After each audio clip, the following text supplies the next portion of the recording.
¿Cómo están?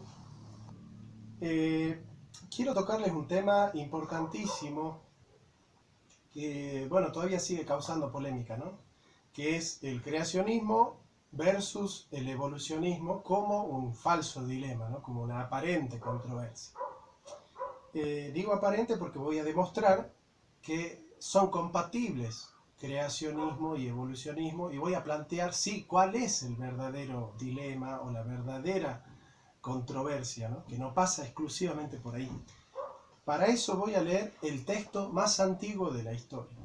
Este texto data del año 3000 a.C., está escrito en Mitos Sumerios y Acadios de Federico Lara Peinado, y en la página 46 desarrolla el mito de Lahar y Ashnan, ¿no?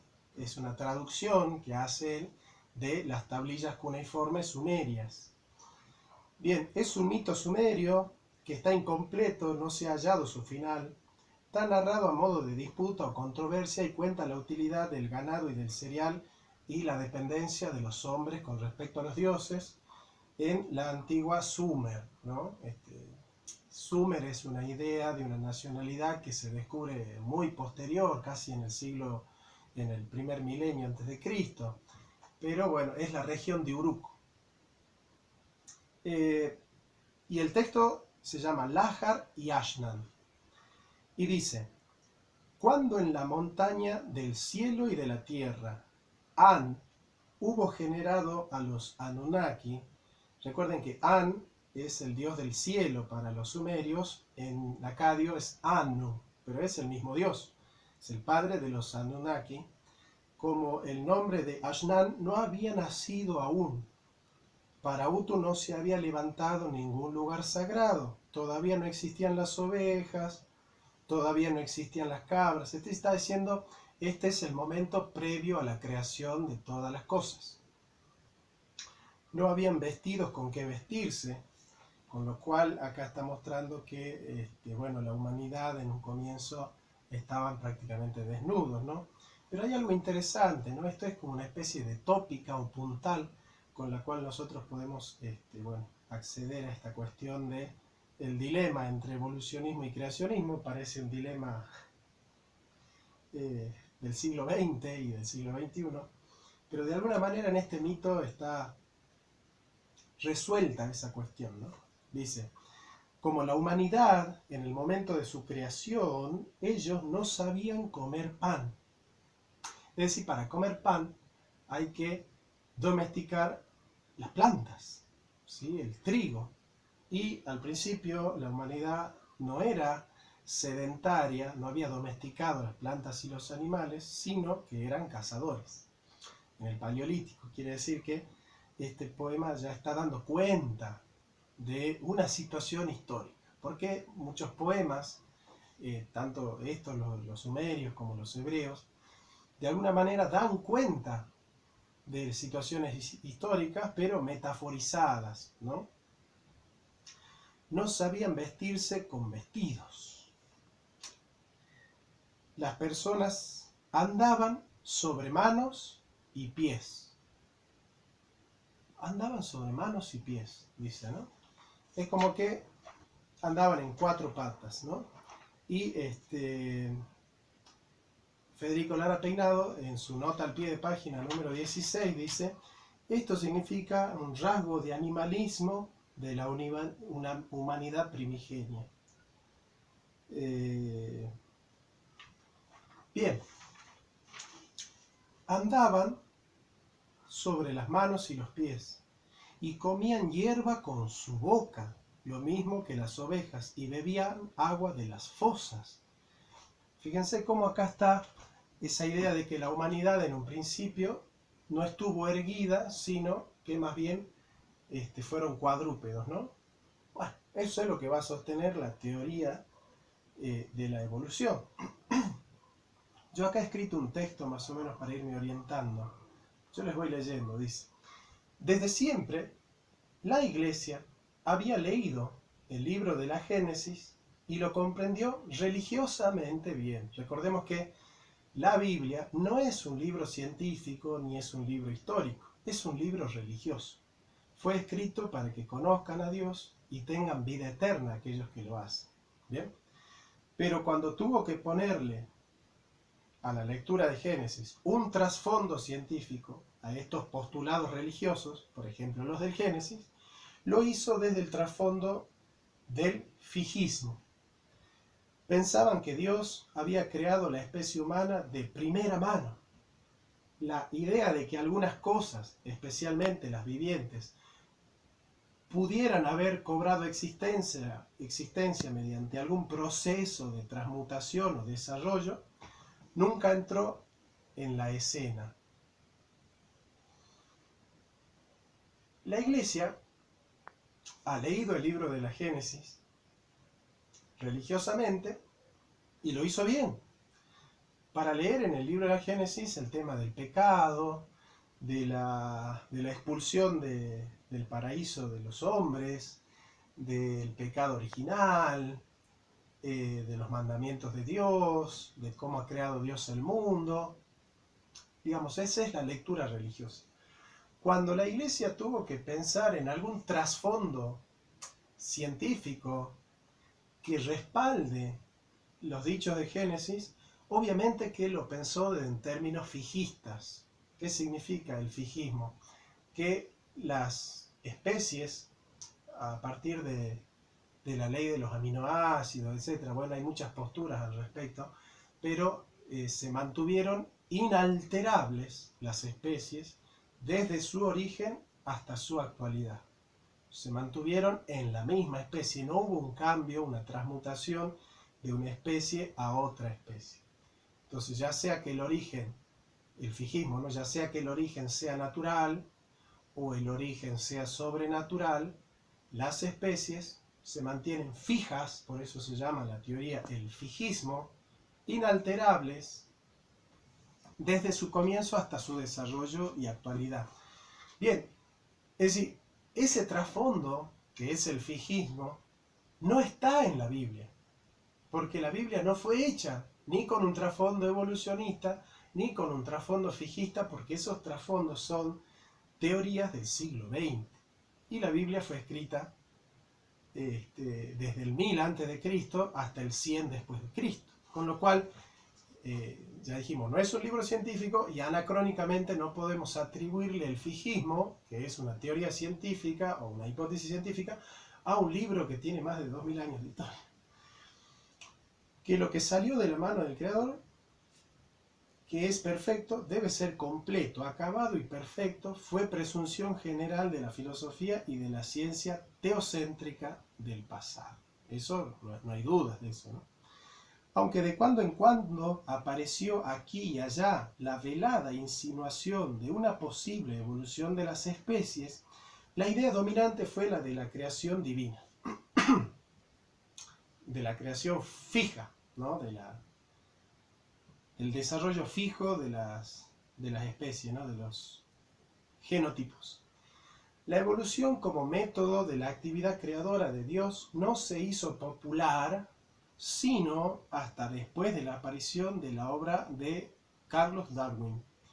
Al aparecer en el siglo XX nuevos paradigmas científicos, la pregunta fue: ¿serán compatibles los nuevos paradigmas científicos con la fe cristiana? Bien, esta es la problemática que queremos desarrollar.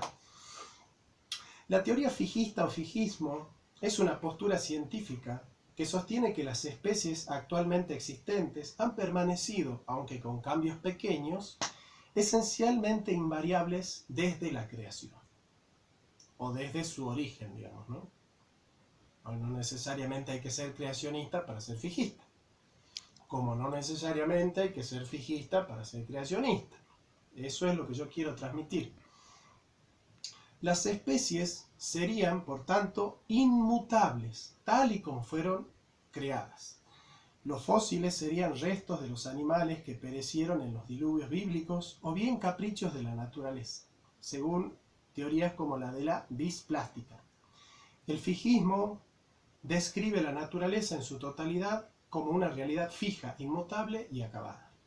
Según esta postura, los aminoácidos prohíben naturalmente el cambio o transmutación de las especies, y aunque existen muchos cambios dentro de las mismas, nunca existió el cambio de una especie a otra especie. Además, sostiene que la evolución contradice la segunda ley de la termodinámica, que declara que el universo avanza en el desorden y la corrupción, mientras que la evolución, dicen, plantea el desarrollo de unidades simples a unidades más complejas, ¿no?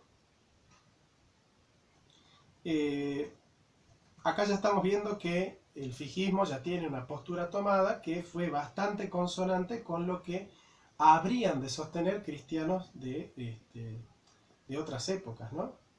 Algunas iglesias, al atacar al evolucionismo, dizque para salvar el mensaje bíblico, creyeron que el mensaje bíblico era fijista. Entonces, al aparecer una teoría que contradice al fijismo, creyeron que contradecía a la Biblia, ¿no? Es decir, como que le adosaron el fijismo a la postura del Génesis, a la teoría de la creación, digamos, a la postura creacionista.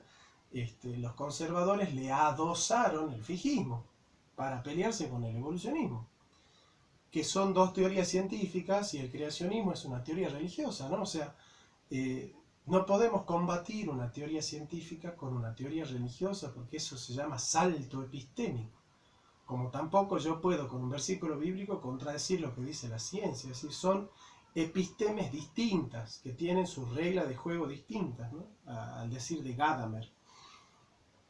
Muchos de los teólogos que plantean desde el fijismo la apologética contra los ataques al concepto de creación son concordistas, es decir, tratan de encontrar en la Biblia respuestas científicas, tratando de articularlas con los conocimientos de la ciencia, rechazando como falsas, es decir, como no científicas, las afirmaciones de la Biblia que no tengan una explicación empírica.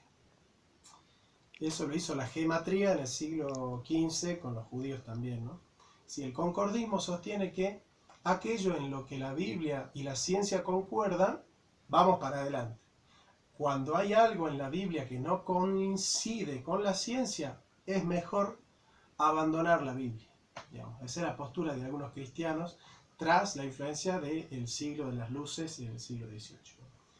Tras el racionalismo y el iluminismo, que ponía a la razón como diosa razón, toda la revelación debía ser sometida al juicio racionalista, y si pasaba la prueba era verdadero, y si no debía tomarse como alegórico o parabólico, ¿no? Eso es un poco lo que decía Spinoza, por ejemplo, del Deus ibe natura, ¿no? Ese Spinoza. Werner Keller escribió y la Biblia tenía razón. Es un ejemplo de este tipo de teología concordista, ¿no? Es decir, con la arqueología bíblica demostrar que la Biblia y la ciencia van de la mano en todas sus afirmaciones. Según los concordistas, la Biblia es un libro cuyos datos científicos fueron revelados para hacer ciencia. Allí, en la revelación, tenemos toda clase de ciencias, con las cuales podemos debatir con los científicos, los historiadores, los filósofos, etc. Ellos creen que Isaías 40:22 nos enseña sobre el círculo de la tierra. Salmo 102, 25 y 26 nos da una clase de entropía, y Eclesiastes 1:7 nos enseña el ciclo del agua. Llevando el concordismo hasta sus últimas conclusiones, podríamos enseñar ciencia con la Biblia, digamos, ¿no? Bueno, esa postura es muy... Me imagino que todavía hay gente que sigue pensando eso. Este vicio teológico surgió en el seno de algunos dialécticos medievales que, al conciliar fe y razón, dieron a la razón el rol de regla de la fe, pero sobre todo surge de los judíos cabalistas tardomedievales. Ellos crearon la técnica de la gematría, relacionada con la vía de las sefirot. Son los diferentes niveles, ¿no? Pero diferenciada de ella, elaboraron una segunda estrategia de mediación, el sendero de los nombres. Su idea central consistía en que, por su autoría divina, la Biblia debía ser perfecta bajo cualquier punto de vista. Bueno, tampoco podemos caer en el fideísmo o en la antidialéctica y plantear la falsa controversia entre ciencia y religión o ciencia y teología. La verdad religiosa no puede estar en contra de la verdad científica. Y lo que Dios revela por la reflexión, por medio de la naturaleza, todos los hombres, no puede oponerse a lo que Él revela por inspiración en su palabra. De lo que se trata es de respetar el campo epistémico de cada fuente, es decir, respetar el objetivo por el cual se elaboró cada saber. Si la Biblia nos habla de la vida espiritual y de la salvación humana y la ciencia nos habla de fenómenos naturales, ¿por qué habría de haber conflicto entre ambas verdades si están hablando de cuestiones diferentes, desde ángulos diferentes? Darwin, cuando sacó sus conclusiones luego de sus viajes, asociaba como los concordistas creación con fijismo. De allí que cuando dedujo que el fijismo no tenía asidero y sustento científico, decidió atacar con ello mismo al cristianismo en su totalidad y a todo el sistema creacionista. Es decir, Darwin cayó en lo que nosotros estamos diciendo un salto epistémico, ¿no? Aparte porque la evolución no habla del origen ni de la humanidad, ni del origen de la vida, ni del origen del planeta, digamos, ¿no? Habla en todo caso de cómo surgió la humanidad, pero a través de un proceso de desarrollo, no explica el origen de las cosas, sino la evolución de las especies.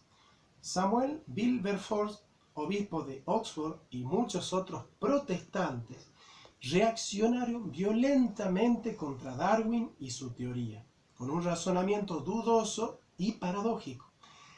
Negaron de Darwin lo aceptable y aceptaron de él lo rechazable.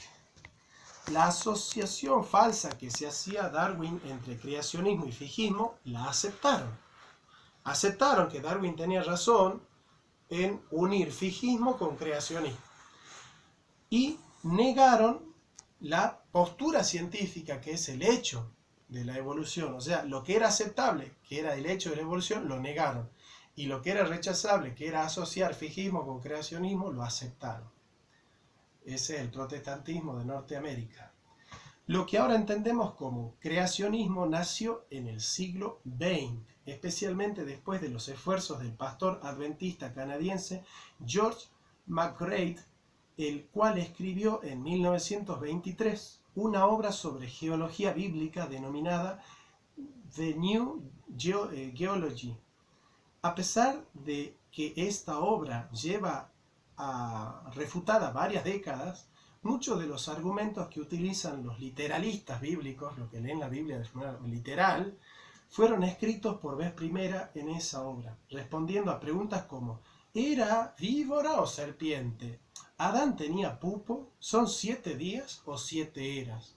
¿Por qué Dios creó primero la luz y luego el sol? ¿Por qué estaba desordenada la tierra si Dios no puede crear nada desordenado? El libro de la Génesis no fue escrito para responder a preguntas científicas. Bien. El error de muchos protestantes no fue atacar las ideas de Darwin, sino atacar su hipótesis, y no la falsa conclusión a la que llegaba apoyándose en ellas. El error grave de Darwin no fue plantear su hipótesis, sino sacar de ella conclusiones filosóficas y teológicas, como por ejemplo, no hay creación, no existe Dios, el cristianismo es falso, el libro de la Génesis es una mentira, etcétera, etcétera, digamos. Los datos e hipótesis sostenidas por Darwin son de carácter científico, por lo que solamente tienen alcance científico. Nadie podría, a menos que haga también filosofía o teología, argumentar en contra de postulados teológicos o filosóficos en sede científica. Esto es el salto epistemológico. John Dewey, un educador y filósofo norteamericano, dice que la publicación de la obra de Darwin hizo época en el desarrollo de las ciencias naturales porque, al poner en manos sobre el arca sagrada de la permanencia absoluta, al tratar como cosas originales las formas que hasta entonces habían sido reputadas como tipos de fijeza y perfección, el origen de las especies introdujo un modo de pensar que a la postre estaba destinado a transformar la lógica del conocimiento y por ende la manera de tratar la moral, la política y la religión, ¿no? Esto se llama John Dewey, la influencia de Darwin en la filosofía, en Nueva York, 1910. Dijo Harvey Goodwin, obispo de Carlisle, tras los funerales de Darwin en la abadía de Westminster, la doctrina de la evolución devuelve a la ciencia de la naturaleza la unidad que se espera de una creación divina. Vale entender que la teoría de la evolución no habla del origen de las especies, sino de su evolución.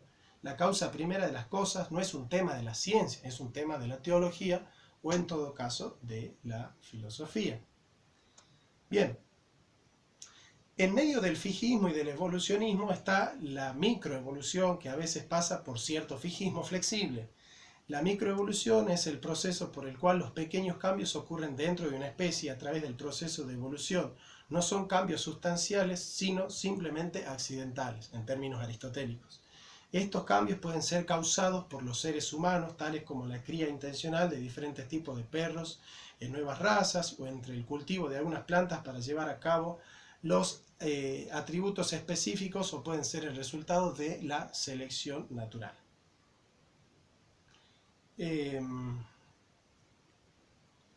La macroevolución, por otro lado, es la evolución que en última instancia trasciende la barrera de las especies.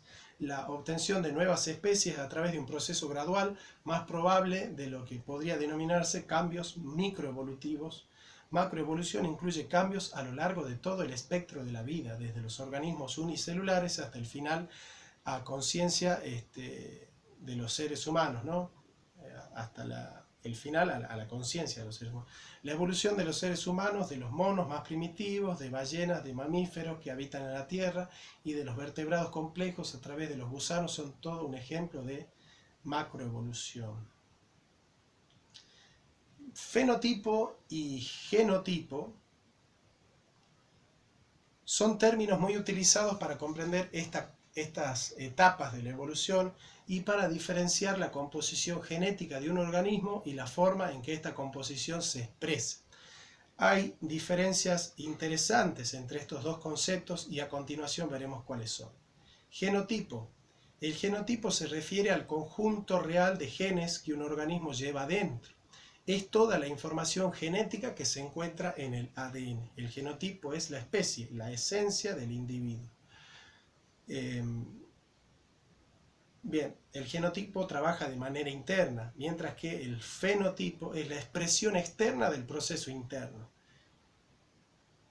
El fenotipo es el individuo, ¿no? El individuo, el volumen de la especie, digamos. La teoría de la evolución plantea que ante los sucesivos cambios en los fenotipos y su estructura, cambia con el tiempo el genotipo, es decir, al cambio en el individuo, cambia la especie. Este se da un proceso de millones de años, ¿no? En lenguaje aristotélico diríamos que tras cambios accidentales en el sujeto se produce un cambio sustancial. Desde el siglo XX algunos concordistas han planteado que el libro de la Génesis habla expresa y conscientemente del diseño inteligente y del fijismo. Interpretan Génesis 1.25 como ciencia fijista. E hizo Dios los animales de la tierra según su género, y ganado según su género, y todo animal que se arrastra sobre la tierra según su especie. Y vio Dios que era buena. La pregunta científica no es ¿quién hizo las especies? Pregunta que responde el texto de Génesis teológicamente diciendo Dios ha creado los cielos y la tierra, sino cuándo las ha creado, evidentemente ya sea habiendo creado antes la materia y luego de un tiempo de preparación o inercia, luego Dios le dio forma a todo lo habitado, o bien Dios, como dicen los fijistas, creó con la materia la forma de cada individuo, su especie, sea cual sea la respuesta. El libro de la Génesis no sufre su contenido, si no se altera.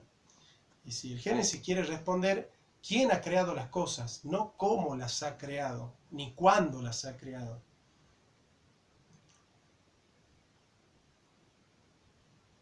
Dios pudo haber creado la materia en un tiempo determinado y luego darle forma de especie en otro. En todo caso, bien Dios creando especies fijas o bien programando y dirigiendo el proceso de la evolución, Dios usó lo que ya había creado como la base para cada nuevo paso en el plan creador. En todo caso, el libro de la Génesis nos explica que está Dios presente en el origen y desarrollo de los seres vivos del planeta. Es un libro teológico, no habla sobre Dios como creador. Nos habla, perdón, de Dios como creador. Los teístas que han adoptado tal punto de vista han sostenido por lo general que los días del primer capítulo de Génesis representan periodos largos o eras de tiempo. ¿Pudo Dios generar especies directa o indirectamente? Mateo 10, 29, 30 dice: no se venden dos gorriones por una monedita, sin embargo ni uno de ellos caerá a tierra sin que lo permita el Padre, y Él les tiene contados a ustedes aún los cabellos de la cabeza. En efecto, ni una hoja se mueve fuera de su control. ¿Por qué sufriría el dogma bíblico al descubrir la ciencia que el universo surgió de una explosión o las especies evolucionaron, si el mensaje bíblico lo que nos enseña es que Dios está obrando de una manera o de otra? Porque la pregunta bíblica responde a quién, por qué, para qué. La pregunta científica es cómo. Dios es aquello que ha producido lo que la ciencia describe. La Biblia lo revela como causa eficiente, ¿no? O sea, vamos a ir explicando esto. Lo que sostiene esta postura, que trata de conciliar creacionismo con evolucionismo, es que en un momento del proceso de evolución de las especies animales, en ese proceso en el que falta el eslabón perdido, Dios introduce un espíritu racional, un alma racional, un espíritu viviente en el animal, y es Dios el factor que hace el proceso de evolución, le da un salto cualitativo, pasando de las almas animales, de ese proceso evolutivo, pero dentro de la senda del animal, a una nueva especie de un salto cualitativo que es el alma racional, espiritual del hombre, digamos, ¿no? Entonces Dios explicaría que el proceso de la evolución se gestó y en un momento el salto entre las especies animales y la especie humana, hay un hiato, hay un salto cualitativo que la ciencia no puede explicar y que la religión lo explica como que Dios ha intervenido en ese proceso. Nosotros podemos creer lo que queramos, es decir, el cristiano puede ser fijista, puede ser evolucionista, puede creer en Lamarck, en Darwin, en lo que quiera. Lo que les quiero transmitir es que si le ponemos el trasfondo evolucionista a la lectura del libro de la Génesis, el libro de la Génesis no sufre, no se contume en su autoridad.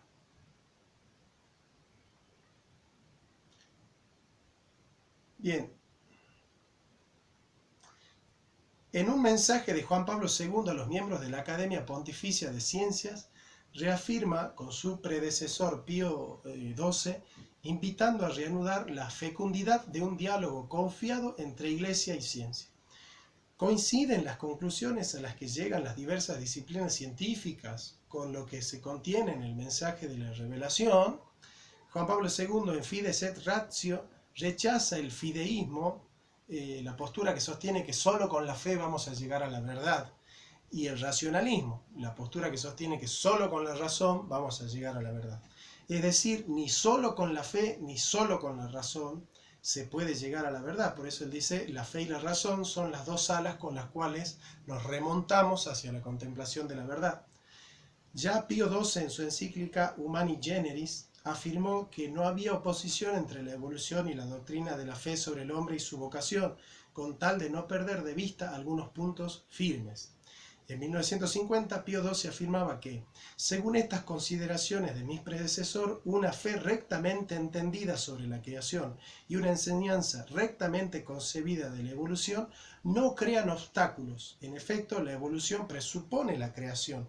La creación se encuadra a la luz de una evolución como un hecho que se prolonga en el tiempo, como una creatio continua, como una creación continua de Dios, en la que Dios se hace visible a los ojos del creyente como creador del cielo y de la tierra. Bien, acá tenemos un poco las posturas. Evidentemente, como dice el poema de los sumerios, los hombres al principio andaban sobre sus manos y sobre sus pies.